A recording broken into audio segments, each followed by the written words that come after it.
매출을 억대를 넘게 회사에 해주다 보니까 제가 가져가는 게 당연히 이제 억대가 넘었겠죠. 몇 억을 해줬어요, 혼자서. 그러다 보니까 1억을 넘게 회사에 매번 주고 있는 게 너무 아깝다는 생각이 어느 날 든 거죠. 커리어는 계속돼야 된다. 테헤란로 소진 언니. 오늘은 저와 헤드헌터에 대해서 궁금해 하시는 점들이 많은 것 같아서 그 얘기를 좀 해볼게요. 일단은 헤드헌터들은 거의 대부분이 스스로 베이스야. 회사 대 컨설턴트 이렇게 좀 나누어지게 됩니다. 보통은 5대 5부터 시작하는 경우도 있고요. 안에 내부적으로 어떤 협업을 이루었느냐에 따라서 굉장히 디테일하게 나눠져 있는데 크게는 5대 5부터 시작해서 7대 3, 8대 2, 9대 1까지도 있어요. 컨설턴트가 실적이 어떠냐에 따라서 많이 받게 되는 그런 컨설턴트들도 있고 아니면 실적이 좀 적다 그런 경우에 또 신입인 경우 이럴 때는 좀 적게 받기도 합니다. 그래서 결국은 1년 연봉으로 치다 보면 한 해 동안 그 컨설턴트가 회사의 매출을 얼마를 일으켰느냐에 따라서 그 사람의 연봉이 결정이 되게 돼요. 많게는 억대 연봉 이상 되는 컨설턴트들도 있고요. 대부분은 기본급이 없기 때문에 거의 못 가져가는 컨설턴트도 있습니다. 그 컨설턴트가 올해는 뭐 컨디션이 되게 좋았어. 운이 좋아서 매출을 몇 억을 일으켰어. 그러면 50%라고만 해보자고요. 그러면 회사의 매출을 3억을 해줬다? 그러면 50% 받으면 1억 5천인 거예요. 월별로 컨설턴트들이 자기가 만들어낸 실적을 가지고 또 매출을 회사에 보고해야 되고 회의를 해야 되고 실적 압박에 굉장히 시달리는 게 헤드헌터입니다. 그리고 그게 연봉으로 직결이 되죠. 그래서 잘하는 헤드헌터들은 억대 연봉을 받는 친구들도 있는데 그런 분들이 상위 10% 정도라고 하면 되고요. 저는 참고로 한 2007년부터 그렇게 받았던 것 같아요. 근데 매년 그렇게 잘할 수가 없어요. 뭐 올해는 좀 컨디션이 안 좋다. 뭐 몸이 안 좋다. 뭐 좀 일을 많이 못했다. 그러면 억대 연봉을 받던 친구들도 한 해 동안에 뭐 매출이 확 떨어져서 가져가는 돈이 없다거나 연봉이 꾸준하지가 않아. 그래서 일단은 헤드헌터들이 여자들이 많은 경우가 있는데 그런 경우는 남자들은 기본적으로 집에 갖다 줘야 되는 어떤 고정급 이런 게 있다 보면 견디기가 쉽지 않죠. 그래서 여자들이 좀 많이 하는 경우도 있는 것 같아요. 그리고 헤드헌터들은 한 달 동안 이 프로젝트를 한 가지만 하는 게 아니라 뭐 한 달이면 뭐 80개 뭐 이런 정도 포지션들을 진행하게 돼요. 이런 사람 찾아주세요 하는 게 우리는 오더라고 하는데 그 오더를 받는데 어떤 회사는 신규로 어떤 팀을 하나 세팅을 한다. 그렇게 되면 그 팀에 들어가는 인원들을 우리가 다 받았을 경우에는 엄청나게 바빠지게 되거든요. 그러면 일주일에 포지션이 막 30개씩 막 들어오고 그러면 정말 다른 거를 할 시간이 전혀 없어요. 아무것도 모르고 그것만 쳐다봐야 되고 굉장히 집중해야 되는 이런 시기도 있고 또 어쩔 때는 일이 안 들어온다 그러면 몇 주 동안 놀기도 하고 굉장히 다양해요. 올해 매출이 얼마 정도 될 것 같다? 작년 대비해서 뭔가 예측을 하기가 사실은 쉽지 않은 일이기도 합니다. 처음에 회사에서 오더를 받아오는 일부터 시작해서 사람을 추천해주는 일까지 혼자서 다 수행해야 되는 그런 조직도 있고요. 또 서치펌이라고 하는데 그 헤드헌팅 회사들을 그 서치펌마다 좀 성격이 다른데 어떤 곳에서는 좀 약간 대형이 될수록 리서처를 두고 하는 경우도 있어요. 회사에서 오더 받아오는 거 거기까지 하는 사람이 따로 있고 리서치를 해서 또 후보자를 추천해오는 그런 팀들이 따로 있는 조직이 있고요. 대부분은 처음부터 끝까지 다 혼자 수행해내는 이런 조직도 있고요. 그래서 서치펌마다 좀 형태마다 다르다라고 할 수가 있고 경력이 좀 오래되면 오더가 굉장히 많기 때문에 다 혼자서 할 수 없기 때문에 보통은 일을 받아오는 사람, 내부에서 사람을 추천해주는 이런 리서치 또 같이 협업하는 컨설턴트들이랑 같이 일을 하기도 합니다. 처음부터 만약에 이제 헤드헌터가 되려면 신입으로 들어가거나 뭐 이렇게 하고 싶다라고 하면 가장 먼저는 리서처라고 해서 후보자를 리서치한다던가 오더받은 기업 그 회사 분석을 한다던가 그 산업을 분석한다던가 이런 컨설턴트를 서포트할 수 있는 그런 일들을 할 수 있는 사람들이 리서처있는데 그런 리서처부터 시작을 할 수가 있고 만일 경력이 있다 기업 경력이 있다라고 한다면 그리고 자기가 어느 정도 네트워크가 있다 내가 회사에 오더를 받을 수도 있고 사람을 찾을 수도 있는 그런 정도의 레벨이다라고 한다면 보통 컨설턴트부터 시작을 하게 되는데 그런 분들은 자기가 회사에 오더를 받아와서 일을 시작할 수도 있고 또 큰 회사 같은 경우는 회사에 직접 오더가 들어와요. 그러면 그걸 또 컨설턴트들이 나눠서 수행할 수도 있고 예전에는 외국계 기업에서 뭐 임원을 했거나 대기업에서 임원을 하시다가 나오시거나 뭐 HR,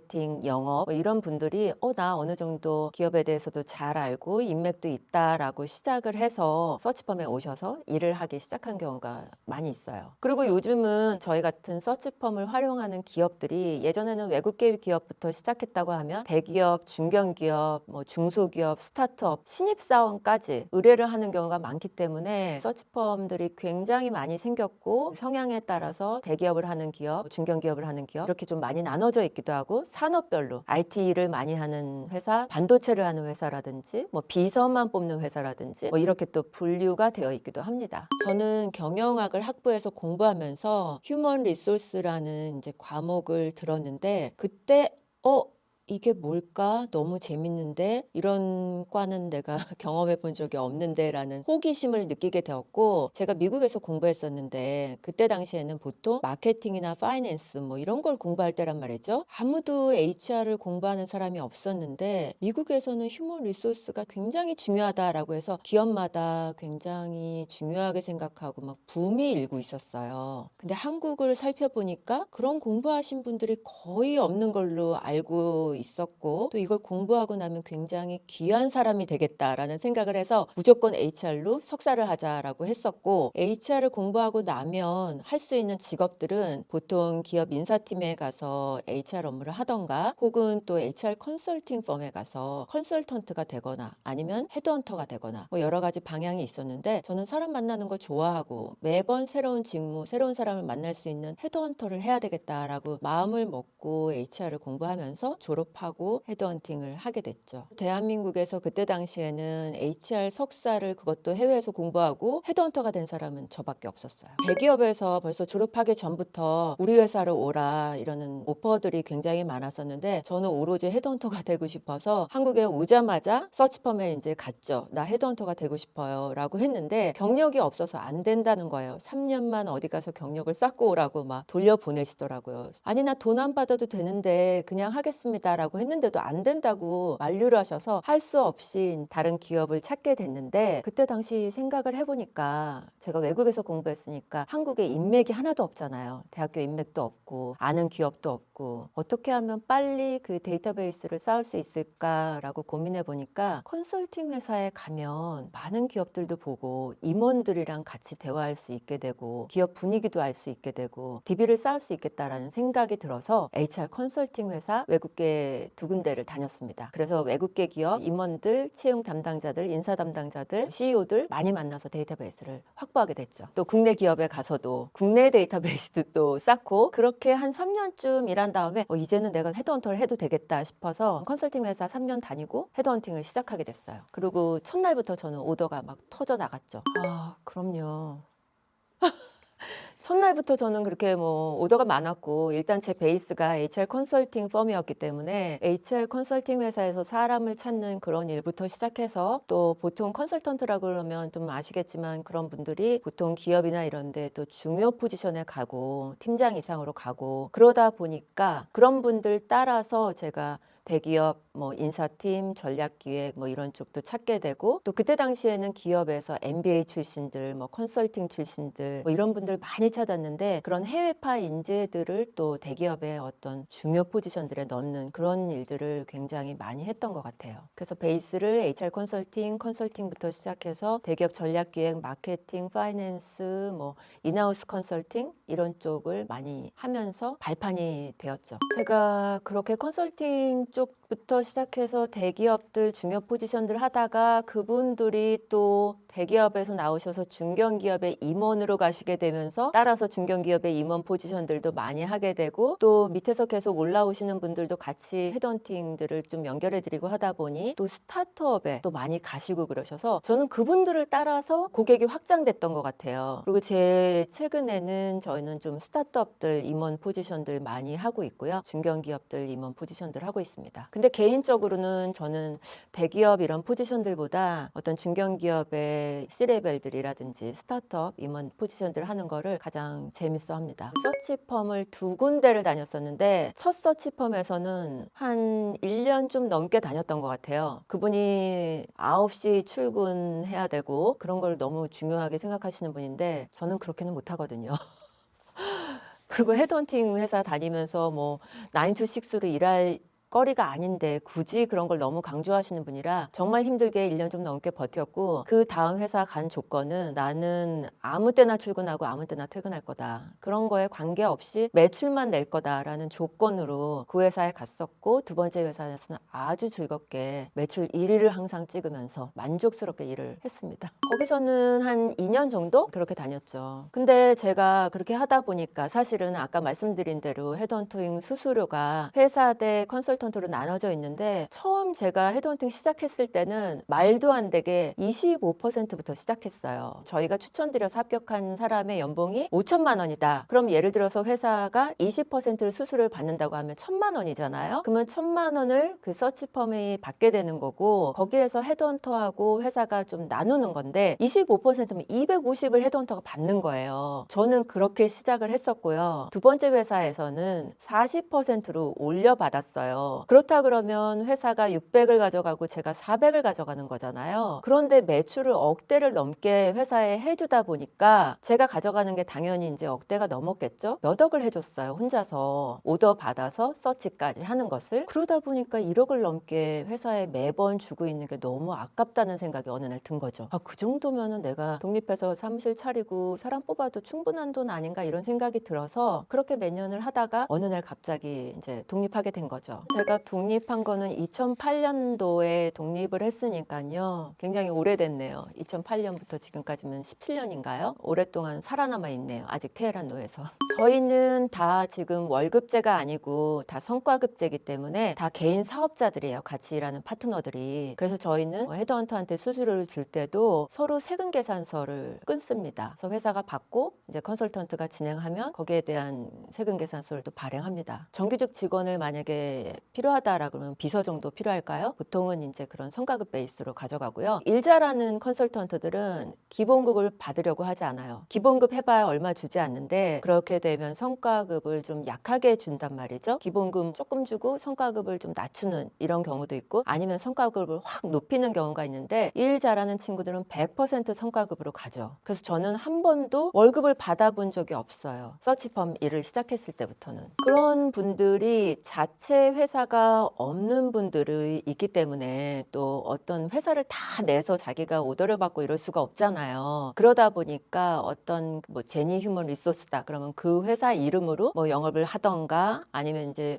저희한테 세금 계산서를 발행해 달라고 그 기업 쪽에 요청을 하던가 해야 되기 때문에 소속이 있는 거죠. 우리 회사 소속으로 된 컨설턴트가 몇 명, 우리랑 같이 일하는 사람들, 뭐 이런 형태인 거죠. 그리고 대기업들을 상대하거나 뭐 계약을 하거나 이럴 때 개인은 그런 분들이 받지 않기 때문에 법인 대 법인으로 이제 계약을 하는 경우가 많아서 1인 기업이거나 이제 개인 사업자들은 그런 기업들을 좀 같이 일하기가 쉽지 않아서 그런 기업에 소속이 되는 경우가 많죠. 그 컨설턴트가 예를 들어서 회사 오더를 받아서 저희가 계약서 진행했고 돈도 받았다 그랬는데 리플레이스라는 걸 해줘야 될 때가 있어요. 저희는 그 기업하고 계약할 때 저희가 추천드린 후보자가 입사해서 예를 들어 3개월이면 3개월, 6개월이면 6개월을 개런티를 해드리거든요. 물건을 사도 3개월, 6개월, 1년 뭐 개런티 하잖아요. 그런 것처럼 저희도 개런티를 해드려요. 3개월에 개런티를 해드렸는데 그 전에 이 후보자가 어떤 이유로든 나갔다라고 했을 때는 저희가 또 리플레이스라는 걸 해드려야 되거든요. 그러면 그 진행했던 컨설턴트가 해야 되는데 그 컨설턴트가 지금 우리 회사에 없다라든가 그럴 경우에는 회사가 그거를 또 책임을 져야 되는 거죠. 다른 누군가가 그분이 일한 거에 대신. 그런 경우도 또 발생이 되고요. 다른 경우는 기업하고 뭐 예를 들어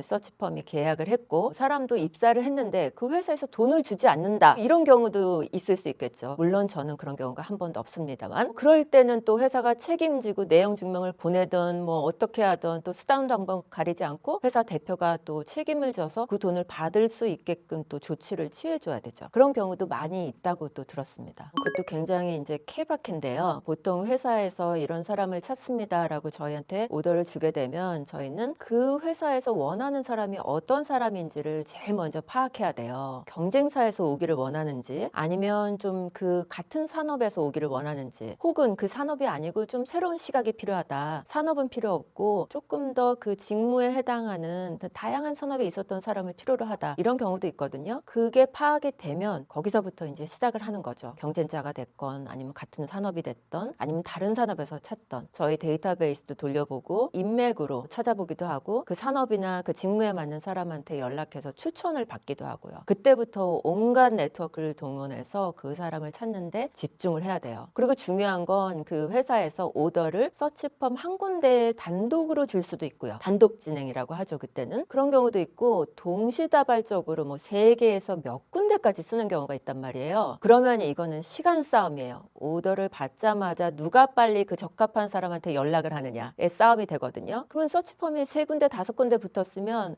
적합한 사람은 딱 생각나는 사람들이 있을 거란 말이죠. 그러면 그 사람한테 전화가 빗발치는 거예요. 벌써 몇 군데에서 받았습니다. 뭐 이런 경우도 있고 제일 처음 받는 데랑 하는 사람도 있고 아니면 자기랑 맞는 컨설턴트랑 하는 경우도 있고 그렇기 때문에 누가 먼저 빨리 그 사람을 찾아내느냐의 싸움이기 때문에 오더를 받은 순간부터는 정신없이 바빠지죠. 컨설턴트들이 좀 오래됐다라고 하면 회사에서 이런 사람 찾아요 라고 JD를 보고 오더를 받는 순간 이 사람이 적합하겠는데 하고 머릿속에서 떠올라요. 데이터베이스를 다 외우고 있기 때문에 어느 정도 그 산업이나 그 일들을 오래 한 사람들은 다 떠올라요. 그래서 우리는 우리끼리 얘기할 때 그래요. 야 여기서 이런 사람 찾는데 생각나는 사람 있어? 라고 제일 먼저 물어보거든요. 그럼 이런 사람이 있는데 라고 하고 만약에 떠오르는 사람이 없다 그러면 그때부터 리서치를 이제 시작해야 되는 거거든요. 처음에는 이제 데이터베이스 보죠. 온라인 포털도 보고요. 우리가 그전에 비슷한 포지션을 진행했던 경우가 있다면 그런 경우도 한번 살펴보고요. 여러 가지 이제 루트를 또 찾아보게 되는 거죠. 제일 좋은 거는 첫 번째 떠오르는 사람, 그 사람이 적임자일 경우가 대다수입니다. 그래서 헤드헌터들이 거의 머릿속에 데이터베이스 몇만 개들은 넣고 다니죠. 다 외워요. 그 사람 이름은 기억이 안 나고 뭐 이래도 이력을 대충 얘기하면 그 사람 우리 DB에 있는 사람 같은데 내가 저런 거 했던 사람인 것 같은데 그러면 백발백중 있더라고요. 저희는 이제 클라이언트들을 좀 노출하면 안 되기 때문에 왜냐하면 회사들이 공석이 돼서 예를 들어 사람을 찾을 때도 있지만 그런 것들이 경쟁사에 노출이 된다고 왜냐하면 회사의 전략이잖아요. 그 회사에서 이런 팀을 찾더라, 이런 사람을 좀 찾더라라는 거는 비밀스럽게 진행되는 경우가 많기 때문에 기업을 노출하지 않습니다. 현직에 있는 사람이 좀 부족하다 싶어서 그 사람을 대체하는 경우도 있거든요. 그렇기 때문에 그럴 경우엔 또 현직에 있는 사람한테 비밀스럽게 진행이 돼야 되기 때문에 회사 내에서도 미팅을 하지 않는 경우도 있고요. 헤드헌터가 왔다 갔다 하는 거를 우리 회사의 다른 직원들이 보면 좋게 생각하지 않을 수 있기 때문에 회사 밖에서 미팅을 한다거나 이런 경우도 좀 많이 있죠. 그래서 굉장히 비밀스럽게 진행이 되고 우리 회사가 저런 고객들을 갖고 있어 라고 얘기는 하지 않습니다. 그리고 헤드헌팅 회사들은 광고도 하지 않고요.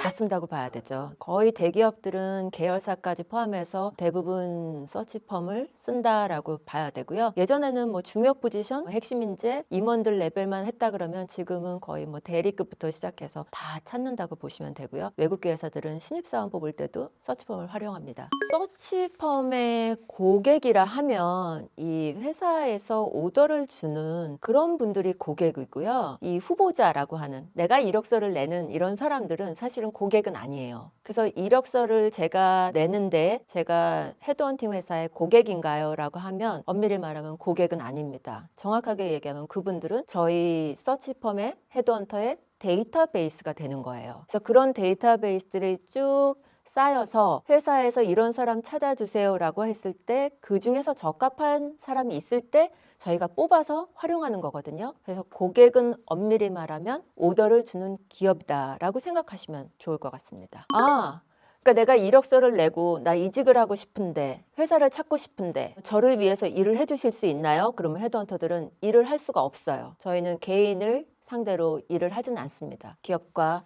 구직자, 취업자를 매칭시켜주는 거는 직업 소개소다. 헤드헌터들은 기업의 오더를 받고 일을 하는 사람들이다. 개인은 고객이 되지 않는다. 데이터베이스다. 라고 정리하시면 명쾌하죠. 저는 그래서 그동안은 뭐 여러 가지 말할 수 없는 것들이 많기 때문에 못했죠. 못하고 몸을 사리고 했는데 지금은 21년 차가 되다 보니까 그리고 제가 커리어 코치잖아요. 개인들의 니즈들도 많이 있기 때문에 지금은 방송에 나와도 괜찮을 것 같아요. 헤드헌팅을 너무 오래 하다 보니까 개인들이 상담이 너무 많이 요청이 오시는 거죠. 헤드헌터들은 개인의 니즈에 따라서 개인의 상담을 해드리는 분이 아닌데 자꾸 오셔서 어쩔 수 없이 제가 커리어 코칭을 배우고 그걸 유료화하면서 커리어 코치로 활동을 하고 있는 거거든요. 근데 지금은 개인들의 니즈가 굉장히 많아요. 아시겠지만 경기가 안 좋아서 많은 분들이 쏟아져 나오고 또 고민을 많이 하는 시점이기 때문에 커리어 코치로 제가 좀 활동을 영역을 넓힌 겁니다. 지금도 헤드헌팅도 하고 있어요. 코칭이라고 하면 사실 컨설팅하고 많이 헷갈리시는 것 같은데 컨설팅은 컨설턴트 전문가가 의뢰한 사람에게 답을 드리는 거예요. 그 전문가라는 사람이 내가 보기엔 이런 거니까 이렇게 하시면 될 것 같아요 라고 답을 드린다? 그러면 컨설팅을 하는 거고요. 코칭은 답을 드리지 않습니다. 대화를 통해서 당신 안에 갖고 있는 게 무엇인지를 찾아드리는 거예요. 질문을 통해서. 그럼 쟤는 질문만 하고 답도 안 주는데 왜 돈을 받아? 이렇게 하실 수 있는데 제가 컨설팅도 많이 해봤지만 상담을 하다 보면 그분이 그 안에 자기만의 답을 갖고 있단 말이죠. 이직 할까 말까 저한테 오시면 하지 마세요 라고 한다고 그분이 하지 않는 게 아니에요. 내가 해야지 라고 마음을 먹고 오면 내가 뭐라고 하든 한단 말이죠. 근데 재차 확인을 하는 것 같다라는 느낌이 들었어요. 그래서